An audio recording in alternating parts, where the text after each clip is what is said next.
Hey, folks. Welcome to Market Intraday Analysis by InTheMoneyStocks.com, your leaders in pure technical analysis, avoiding all that Wall Street hype.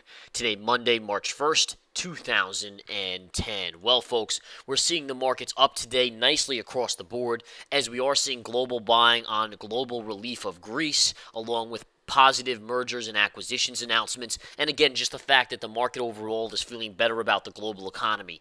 The Dow is up about 75 points, Nasdaq up about 33, and the S&P 500 up about 10. Nasdaq percentage-wise is leading us here definitely. You're seeing strength in the stocks like Apple, Amazon, all these type of big technology plays are leading the market today, with even Google up about $4, Apple up 4.5, and Amazon up about $4.75. Taking a look here, folks, I'll show you the chart of Apple today. It's been a strong one, as you can see, really from the gate, a little bit of a gap up and a push, pause, push, and then all the way up here, trading just off the highs of the day. Amazon, the chart intraday here is another positive chart. Look at that chart. Amazing how you're seeing it just continue to move up and up and up, although it is getting into some resistance here. If we go to the 60-minute chart, let's take a quick look. You can see it cut through the 200 today. You can see there was a little bit of resistance right up in this range. Anywhere from this range going back here, good resistance there, and then finally blew through the 200. And once it got through the 200 and this level, off to the races it went. Now, it's trading at the highs of the day here, but the key is where's it going to stall out? My personal preference here is going to be right in this range, all right? You have good resistance coming into play here at $124, and then right here at gap fill, right at 125.35 or so, plus the 50 moving average. So that'll be a little bit of an interesting level on Amazon to kind of watch here over the afternoon session and into tomorrow to see if we get up into that 50 moving average. That's the ideal level because it is the kind of closure of this little pullback before we gapped lower here. All right, looking at the spiders, folks, let's talk a little action on the spiders. That's the daily chart of the spiders, but we'll flip over to the intraday right now. You can see it cleared the 111 level. Right here was a major resistance level. You could have gone back a long, long time, even all the way back to last week, midweek, late week of last week, and even further going back here. You can see the support line right here at 111. Nonetheless, that 111 level was a significant level of resistance, and look at what happens today. I've talked about this in depth to my premium members of the Research Center and the Intraday Stock Chat. And what I tell them is the best way to get over a major resistance level is to gap above it or below it. Right there, you take it out immediately. There's no stress on the market. There's no stress on the stock, whatever it may be you're looking at. And the reason why is think about a stream or a brook or a rushing river. All right, yeah, you could wade through that water and maybe get swept off or slip on a slippery rock and hurt yourself, or you could just jump across it or take the bridge. Here in this instance, you see the market taking the bridge or jumping across to this level and off to the races it go. Gives you an upside bias there right away based on the gap up, and the markets move up right into this resistance at 111.55 to 111.60. Pull back, get above, don't confirm, pull back, get above, then confirm, and you can see now you're trading nicely above that level, really just sideways. Now, the interesting thing about this day today, folks, the global optimism is overpowering the dollar. All right, what do I mean by that? Well, in general, the markets have an inverse relationship to the dollar. So when the dollar's up, the markets will go down, and when the dollar's down, the markets go up. Well, looking at this market today, you would assume, well, the dollar would probably be negative. Not so fast, folks. The dollar is actually a little bit on the stronger side, although it has come off the highs dramatically. And I'll punch that up for you guys so we can take a look at it. But take a look at this UUP.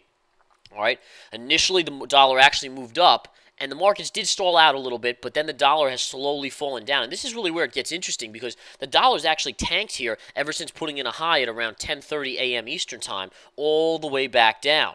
All right, see that? And now you're actually coming into some support levels. So right here is actually a major support level on the dollar. And if the dollar pops off of this, you probably would expect a little bit of a pullback in the markets. But we'll have to continue to watch it. But the point being is the dollar is off the highs, and it's coming, and that's helped keep the market up. But the dollar overall is still up 11 cents on this UUP, which is somewhat of a rarity for the dollar overall in relation to what the market is doing. So just keep that in mind. This is a major level of support here on the UUP. And you want to make sure to see if it comes down. If it breaks this level here, folks, then you're most likely going to gap fill and this pivot high. This area right here will be good support on the UUP at 23.68, and then if you get through that, you're going to go to the gap fill at 23.64. But nonetheless, right here, you do expect a little bit of a bounce. You can see a little bit of a bounce beginning here as well, and just keep an eye on that overall. All right?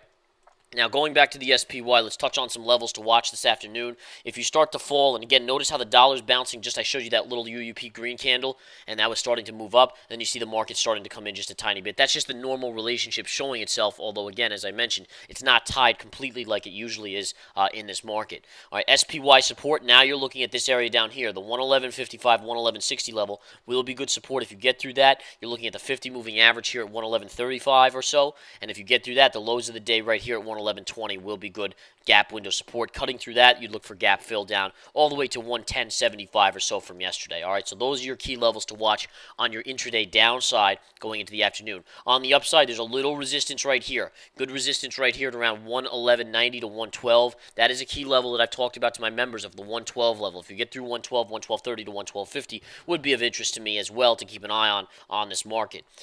We can go to the 60-minute, quickly scout that out, and you can see here again, here's that 111.55 to 111.60 double top. That's what we got through today and got through nicely, and then we've moved up here and kind of stalled out a little bit. So far, believe it or not, doesn't look like you've confirmed a move above on the 60-minute at least, above that 111.60, 111.55 level, which is kind of interesting going into the afternoon.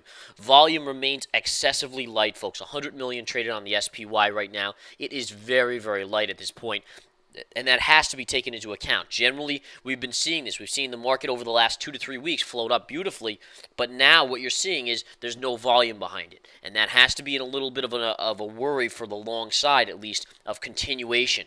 All right, now again, we can go back on the charts here and take a look. I mean, you go back here, you have the market bottoming out on the 5th of February at 104.50. That's where I called the long play for a 2 to 3 week bounce, and that's essentially what you got. Look at this. Beautiful up, and we're extending the gains into this week here as well with a little bit of upside. But nonetheless, you can see you're now starting to chop a little bit. You went here, pulled back, then went back into this range, all right? Now, keep an eye on this market, guys. Again, it's a very, very peculiar market. We can touch on a few different stocks. Goldman Sachs right now just trading up 62 cents. Financials are actually somewhat on the weaker side today, as JP Morgan is actually negative.